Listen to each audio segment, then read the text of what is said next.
भगवद गीता के तीसरे अध्याय को कर्म योग कहा गया है, जिसमें भगवान श्री कृष्ण अर्जुन को ये शिक्षा देते हैं कि मनुष्य को अपने जीवन में कर्म करना क्यों आवश्यक है और किस भावना से करना चाहिए।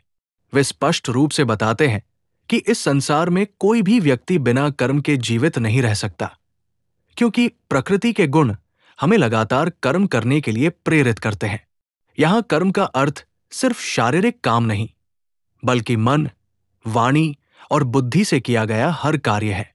श्री कृष्ण कहते हैं कि ज्ञानयोग, ज्ञान का मार्ग, तभी सफल हो सकता है जब व्यक्ति पूर्णतः स्थितप्रज्ञ हो।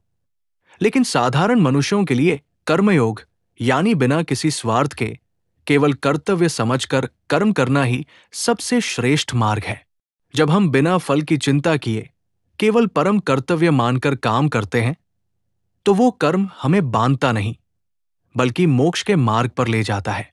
श्री कृष्ण अर्जुन को ये भी समझाते हैं कि हर व्यक्ति को अपने स्वधर्म यानी अपने स्वाभाविक कर्तव्यों का पालन करना चाहिए, चाहे वो कठिन क्यों न हो, क्योंकि किसी और का धर्म अपनाना आत्मा के लिए घातक हो सकता है। वे उदाहरण देते हैं कि श्रेष्ठ पुरुष जैसे कर्म करता है, वैसे ही आम लोग भी उसका अनुकरण करते हैं।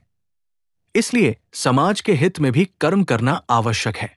अंत में श्री कृष्ण अर्जुन से कहते हैं कि युद्ध उसका धर्म है, और यदि वह इससे भागेगा तो ये न केवल पाप होगा, बल्कि समाज में एक गलत उदाहरण भी स्थापित होगा।